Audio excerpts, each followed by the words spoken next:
yang kedua Nur Hayati dengan NIM 4021973, dan yang ketiga yaitu Korika Risa dengan NIM 4021980 akan menjelaskan tentang analisis error correction model pada tipe 3 dengan judul pengaruh financing to deposit ratio terhadap return on asset dengan pendekatan error correction model. Di sini saya Novita Febrianti akan menjelaskan tentang analisis deskriptif. Pada tabel 1 diperoleh statistik deskriptif sebagai berikut. Berdasarkan tabel 1 diketahui bahwa nilai main dari FDR sebesar 91,109% dengan nilai maksimum sebesar 111,76% dan minimum sebesar 77,52%. Untuk nilai ROA diketahui nilai min sebesar 1,77% dengan nilai maksimum 2,82% serta minimum sebesar 0,42%. Hasil ini menunjukkan bahwa nilai FDR memiliki kecenderungan nilai yang lebih tinggi dibandingkan dengan ROA. Selanjutnya yaitu diperoleh gambar 1 plot FDR dan gambar 2 plot ROA. Gambar 1 dan gambar 2 menunjukkan plot FDR dan ROA. Gambar tersebut menunjukkan adanya suatu bentuk hubungan yang positif antara kedua variabel. Terlihat dari nilai ROA yang cenderung naik diikuti dengan kecenderungan FDR yang naik pada tahun 2019 hingga akhir tahun 2020. Nilai ROA pada tahun 2017 M01 merupakan nilai yang paling rendah yaitu sebesar 0,42% dengan nilai tertingginya sebesar 2,82% terjadi pada tahun 2019 M01. Untuk nilai FDR tertinggi terjadi pada tahun 2019 M08 dengan nilai 111,8% dan terendah sebesar 77,5% terjadi pada tahun 2018 M02. Selanjutnya yaitu pengujian stasionaritas. Diperoleh pengujian stasionaritas pada tabel 2 sebagai berikut. Pengujian stasionaritas dilakukan dengan menggunakan pengujian ADF dengan hipotesis sebagai berikut. H0 ROA tidak stasioner, H1 ROA stasioner. Tabel 2 menunjukkan bahwa ROA pada tingkat level memiliki nilai probabilitas sebesar 0,1096 lebih besar dari 0,05 sehingga terima H0 dan disimpulkan ROA pada tingkat level tidak stasioner. Karena tidak stasioner pada tingkat level, dilakukan phase difference pada ROA dan hasil pengujian stasionaritas diperoleh nilai probabilitas sebesar 0,000 kurang dari 0,05 sehingga terima H1 dan disimpulkan ROA pada phase difference telah stasioner. Untuk variabel FDR pada tabel 2, diketahui bahwa FDR pada tingkat level memiliki nilai probabilitas sebesar 0,7070 lebih besar dari 0,05 sehingga terima H0 dan disimpulkan FDR pada tingkat level tidak stasioner. Karena tidak stasioner pada tingkat level, dilakukan phase difference pada FDR dan hasil pengujian stasionaritas diperoleh nilai probabilitas sebesar 0,0000 kurang dari 0,5 sehingga terima H1 dan disimpulkan FDR pada phase difference telah stasioner. Kedua variabel yaitu ROA dan FDR telah stasioner sehingga dapat dilanjutkan pada pengujian kointegrasi. Pengujian kointegrasi. Pengujian kointegrasi pada tabel 3 sebagai berikut.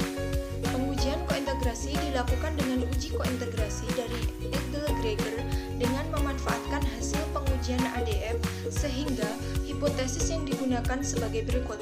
H0 FDR dan ROA tidak terkointegrasi. H1 FDR dan ROA terkointegrasi. Pada tabel 3 menunjukkan bahwa nilai probabilitas dari SCT sebesar 0,00015 kurang dari 0,05 sehingga terima H1 dan disimpulkan bahwa FDR dan ROA terkointegrasi. Karena kedua variabel terkointegrasi, maka pengujian model koreksi kesalahan atau ECM dapat diterapkan pada penelitian ini. Selanjutnya akan dilanjutkan oleh teman saya. Saya Nurhayati dengan NIM 4021973 akan meneruskan presentasi dari teman saya tadi. Yang keempat, model jangka pendek. Sebelum menginterpretasikan model jangka pendek, terlebih dahulu dilakukan pengujian asumsi klasik. Pengujian asumsi klasik. Yang pertama, normalitas. Pengujian normalitas dilakukan dengan metode Jar-Guebera dengan hipotesis sebagai berikut. Hipotesis 0, residual berdistribusi normal. Hipotesis 1, residual tidak berdistribusi normal. Berdasarkan gambar 3, diketahui bahwa nilai probability 0,000 kurang dari 0,05, maka tolak H0. Dan disimpulkan bahwa residual tidak berdistribusi normal. Yang kedua, heteroskedastisitas.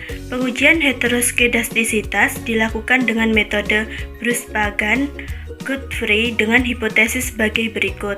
H0, varian homogen atau tidak terjadi heteroskedastisitas. H1, varian tidak homogen, terjadi heteroskedastisitas. Berdasarkan tabel 4 diketahui bahwa OBSR square mempunyai nilai probability 0,2081 lebih dari 0,05, maka terima H0 dan disimpulkan bahwa varian homogen atau tidak terjadi heteroskedastisitas. Yang ketiga, autokorelasi. Pengujian autokorelasi dilakukan dengan metode Bruce-Godfrey LM test dengan hipotesis sebagai berikut. Hipotesis 0, tidak terdapat korelasi antar residual atau tidak terjadi autokorelasi. Hipotesis 1, terdapat korelasi antar residual atau terjadi autokorelasi. Berdasarkan tabel 5 diketahui bahwa OBSR square mempunyai nilai probability 0,2931 lebih dari 0,05, maka terima H0 dan disimpulkan bahwa tidak terdapat korelasi antar residual atau tidak terjadi autokorelasi. Yang keempat, multikolinearitas. Pengujian multikolinearitas dilakukan dengan metode varian inflation factor dengan hipotesis sebagai berikut. H0, tidak terjadi multikolinearitas. H1, terjadi multikolinearitas.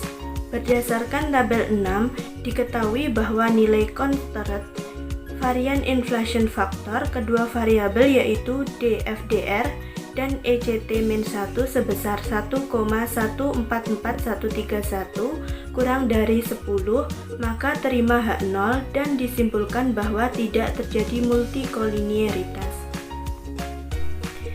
Yang B, interpretasi model. Berdasarkan hasil pengujian pada tabel 7, dapat dituliskan model persamaan jangka pendek sebagai berikut. DROAT sama dengan 0,0161 plus 0,0374 DFDRT min 0,4459 ECT T-1 plus E kuadrat. Interpretasi model persamaan jangka pendek sebagai berikut. Yang pertama, konstanta sebesar 0,0161. Karena nilai konstanta positif, maka dapat didefinisikan. Yang kedua, koefisien DFDR sebesar 0,0374 menunjukkan bahwa pengaruh yang diberikan DFDR terhadap DROA adalah pengaruh yang positif. Semakin besar nilai DFDR, maka semakin besar nilai DROA. Lebih jauh jika DFDR naik 1%, maka DROA naik 0,0374%. Yang ketiga, koefisien ECT sebesar min 0,4459 menunjukkan ECT memberikan pengaruh yang negatif terhadap DROA. Semakin besar nilai ECT, maka DROA semakin kecil. Lebih jauh jika ECT naik 1%, maka DROA turun 0,4459%. C. Uji F. Uji F atau simultan digunakan untuk mengetahui pengaruh variabel X ke variabel Y secara simultan. Pengujian menggunakan hipotesis sebagai berikut. H0, semua variabel independen tidak berpengaruh terhadap variabel dependen secara simultan. H1, semua variabel independen berpengaruh terhadap variabel dependen secara simultan. Berdasarkan hasil pengujian pada tabel 7, diketahui bahwa nilai F statistik min 13,549 dan nilai probability F stats 0,00026 karena nilai probability F stat 0,000026 kurang dari 0,05, maka terima H1 dan disimpulkan bahwa DFDR dan ECT-1 berpengaruh terhadap DROA secara simultan. Yang D, uji T. Uji T atau parsial digunakan untuk mengetahui pengaruh variabel X ke variabel Y secara parsial. Pengujian menggunakan hipotesis sebagai berikut. H0, X tidak berpengaruh terhadap Y secara parsial. H1, X berpengaruh terhadap Y secara parsial. Berdasarkan hasil pengujian pada tabel 7, diketahui bahwa variabel DFDR memiliki nilai T statistik 4,4061 dan probability T stat 0,001 karena nilai probability T stat 0,001 kurang dari alfa, maka terima H1 dan disimpulkan bahwa DFDR berpengaruh terhadap DROA secara parsial. Variabel ECT-1 pada tabel 7 memiliki nilai T statistik min 4,1556 dan probability T stat 0,001 karena nilai probability T stat 0,0001 kurang dari 0,05, maka terima H1 dan disimpulkan bahwa ECT-1 berpengaruh terhadap DROA secara parsial. Selanjutnya, koefisien determinasi. Koefisien determinasi digunakan untuk mengetahui seberapa besar pengaruh atau besarnya variabilitas yang dapat dijelaskan oleh semua variabel X terhadap variabel Y. Berdasarkan tabel 7 diketahui R² sebesar 0,3811 yang menunjukkan bahwa variabel DFDR dan ECT-1 mampu menjelaskan variabilitas dari DROA sebesar 38,11%, di mana sisanya dipengaruhi variabel lain di luar model. Model jangka panjang. A. Interpretasi model. Berdasarkan hasil pengujian pada tabel 8, dapat dituliskan model persamaan jangka pendek sebagai berikut. ROAT sama dengan min 1,936 plus 0,0325 FDRT plus ECTT. Interpretasi model persamaan jangka pendek sebagai berikut. 1. Konstanta sebesar min 1,1936. Artinya, ketika nilai FDR 0%, maka ROA adalah min 1,1936%. 2. Koefisien FDR sebesar 0,0325 menunjukkan bahwa pengaruh yang diberikan FDR terhadap ROA adalah pengaruh yang positif. Semakin besar nilai FDR, maka semakin besar nilai ROA. Lebih jauh jika FDR naik 1%, maka ROA naik 0,0325%. B. Uji F atau simultan digunakan untuk mengetahui pengaruh variabel X ke variabel Y secara simultan. Pengujian menggunakan hipotesis sebagai berikut. H0 sama dengan semua variabel independen tidak berpengaruh terhadap variabel dependen secara simultan. H1, semua variabel independen berpengaruh terhadap variabel dependen secara simultan.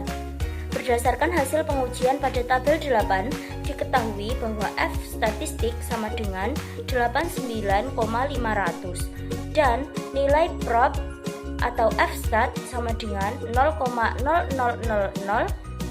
Karena nilai prop F-stat sama dengan 0,0000 lebih kecil dari 0,05, maka terima H1 dan disimpulkan bahwa FDR berpengaruh terhadap ROA secara simultan. C. Uji T. Uji T atau parsial digunakan untuk mengetahui pengaruh variabel X ke variabel Y secara parsial. Pengujian menggunakan hipotesis sebagai berikut. H0 sama dengan X tidak berpengaruh terhadap Y secara parsial. H1, X berpengaruh terhadap Y secara parsial. Berdasarkan hasil pengujian pada tabel 8, diketahui bahwa variabel D atau FDR memiliki nilai T statistik sama dengan 9,460 dan prop atau T-stat sama dengan 0,000. Karena nilai prop atau T-stat sama dengan 0,000 lebih kecil dari 0,05, maka terima H1 dan disimpulkan bahwa FDR berpengaruh terhadap ROA secara parsial. D. Koefisien determinasi. Koefisien determinasi digunakan untuk mengetahui seberapa besar pengaruh atau besarnya variabilitas yang dapat dijelaskan oleh semua variabel X terhadap variabel Y. Berdasarkan tabel 8, diketahui R kuadrat sebesar 0,6605 yang menunjukkan bahwa variabel FDR mampu menjelaskan variabilitas dari ROA sebesar 66,05%, di mana sisanya dipengaruhi variabel lain di luar model. Sekian presentasi dari kelompok kami, ada kurang lebihnya mohon maaf. Wassalamualaikum warahmatullahi wabarakatuh.